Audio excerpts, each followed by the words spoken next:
now we are going to solve homogeneous systems with constant coefficients. So let me begin with an example first. So if we plot the vector field of this system of differential equations, so notice that if you stare at it for some time, you will notice that there are two special lines along which all vectors are aligned either directly towards or directly away from the origin. So along this line, all the vectors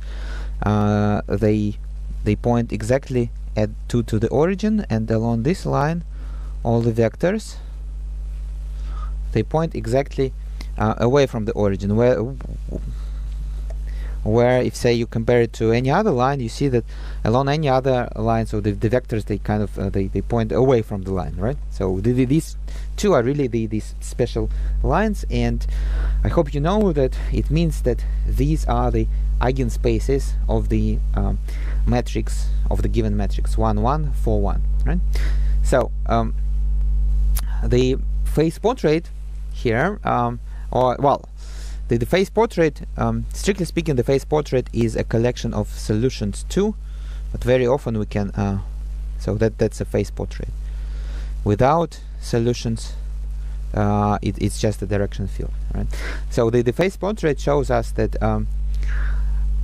well, it tells us something about the behavior, right? So some solutions, they eventually approach the line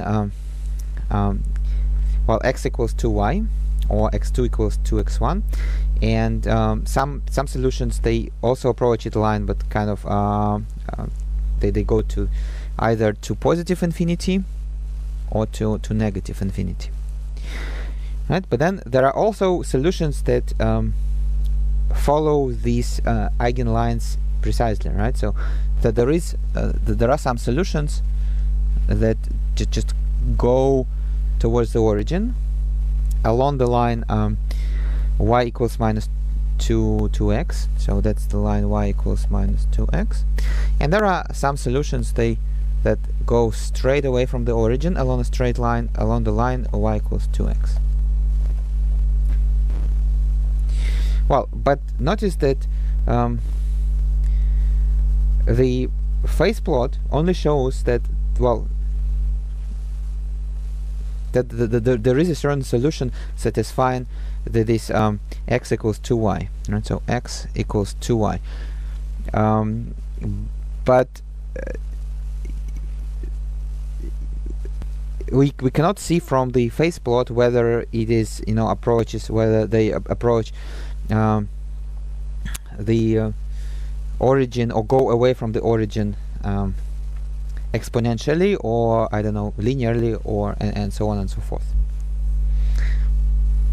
Okay, so now let us try to solve the system.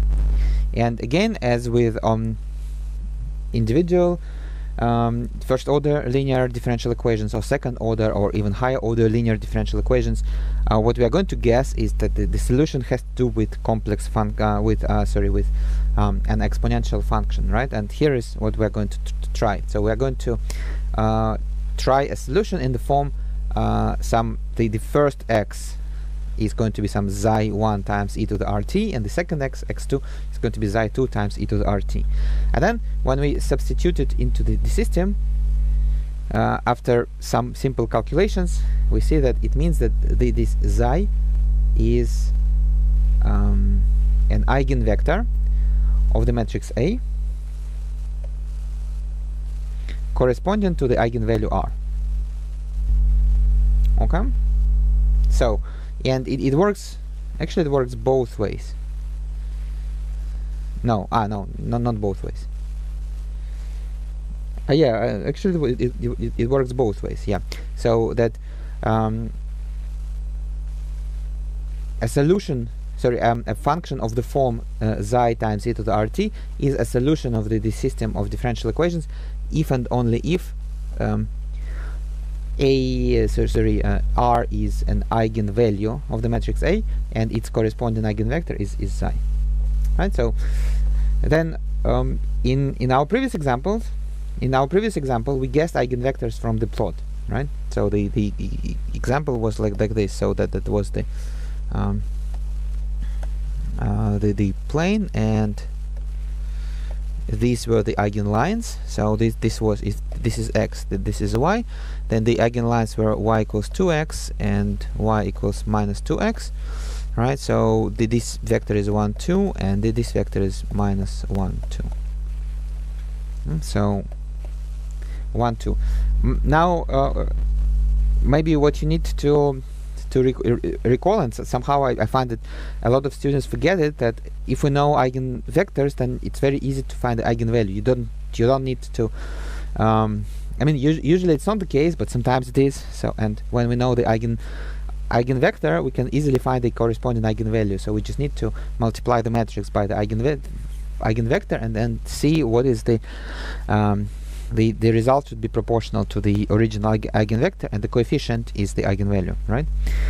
And the same thing for 1 and minus 2, and we can find that the eigenvalue here is 3, here is negative 2, so the eigenvalues are 3 and negative 1, so which means that the final answer is going to be a combination. So it's just that maybe yeah, let me write it here. So let me write it here that it means that the general solution is going to be what C1 times the first eigenvector, which is 3, 6 times e to the power 3t plus C2, second eigenvector 1 minus 2 times e to the power minus t. Right, so that's the general solution. But again, here we guess the eigenvectors from the plot. But suppose we did not have the plot and we could not guess eigenvectors from the plot. So then, usually the procedure is we first find eigenvalues of the matrix, right? The second step is we find eigenvectors by calculating, as in linear algebra, and then when we put it together, we get this. So the general solution of the corresponding system of differential equations. All right. Now, a very important definition: given an autonomous system of differential equations, so constant solutions, or the zeros of the right-hand side, because constant, the derivative of a constant is 0. So if the left-hand side is 0, then the right-hand side should also be 0. They're called equilibrium solutions or critical points, right? So now there's going to be a rich theory of the type of a critical point at the origin for linear systems of differential equations, and it is kind of similar to what you did in calculus 3, but it is going to be richer because the matrix here it does not have to be symmetric. So recall that in calculus 3, when you have a function of two variables, f of x, y, then you construct its Hessian matrix, so the second derivative with respect to x, second derivative with respect to x, y, second derivative with respect to x, y, and second derivative with respect to y. So that's the Hessian matrix, and it is symmetric. And you know from linear algebra that the eigenvalues of a symmetric matrix are always real. So, which is why it was kind of easier to do it in calculus 3, because the matrix was symmetric. So now in the theory of differential equations, there's going to be more types of critical points because the matrix may not be symmetric. So, but then we're going to make our life easier by not considering non-diagonalizable matrices, right? So today we're going to consider diagonalizable matrices with real eigenvalues, next week with complex eigenvalues, but non-diagonalizable matrices, the case is trickier, but if you're interested, please just read the textbook. It's doable too, but is more complicated.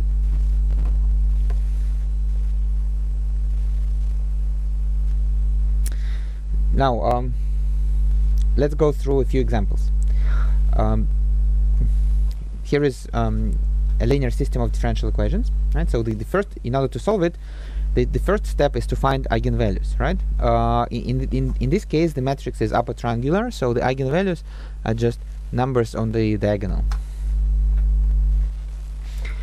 So then we find eigenvectors.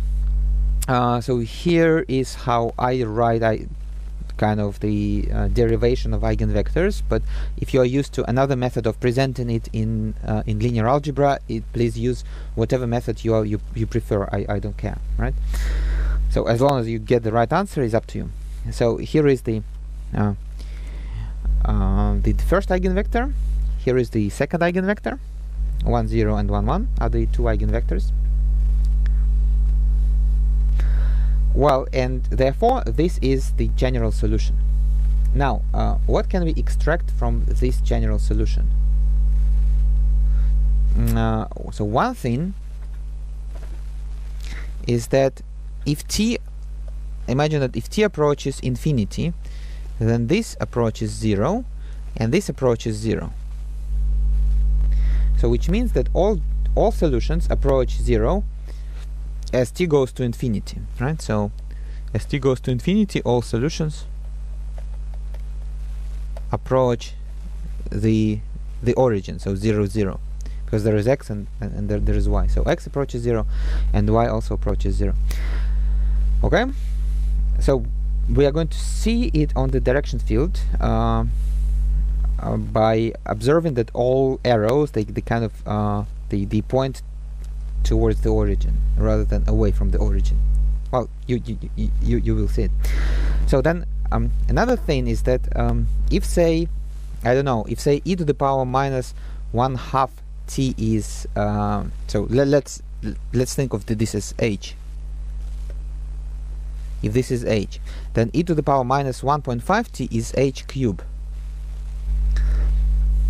And now, so imagine if t approaches 0, then both h and h cube are very small numbers, but h cube is much smaller than h itself, right? So if t approaches 0, then h cube becomes much smaller than h, which means that when t approaches 0, this term just disappears. Well, I mean, it can be neglected, right? And the whole solution is sort of the behavior of the solution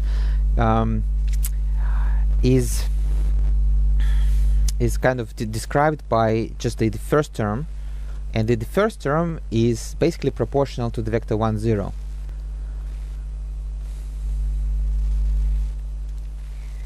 Right? So it means that what we're going to see is that near the origin, solutions approach the origin along the line, along the line that is parallel to the vector 1, 0, rather than along the line parallel to the vector 1, 1, or along a combination of these two lines. And then by similar logic, if t approach goes to negative infinity, then these terms, again, so one of them is the cube of the other one, so it's going to be much bigger, and then when far away from the origin, the behavior of the solution is going to be determined by the second term, so which is parallel to the vector 1, 1. And this is what it looks like. So notice that near the origin, here, all solutions, they when they approach the origin, they indeed become parallel to, well, either this vector or this vector, but in any case it's a line y equals 0.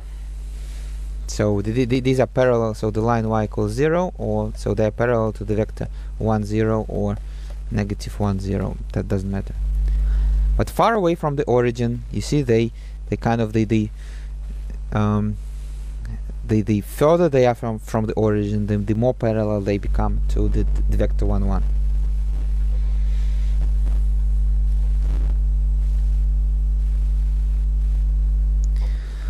So let me quickly summarize what we've just seen. To solve a homogeneous linear system with constant coefficients, right? So we write the matrix of these constant coefficients, and then we write its eigenvalues. So hopefully eigenvalues are real, well, at least today, because if they are not real, then it's the next week, the next week's material. well, but if they are real, then we should find the corresponding eigenvectors, and then if there are linear and linearly independent eigenvectors, then again we are done. So if not, then if the matrix is not diagonalizable, then it's tricky, and I suggest that you read about it in the textbook. I'm not going to do it in class myself.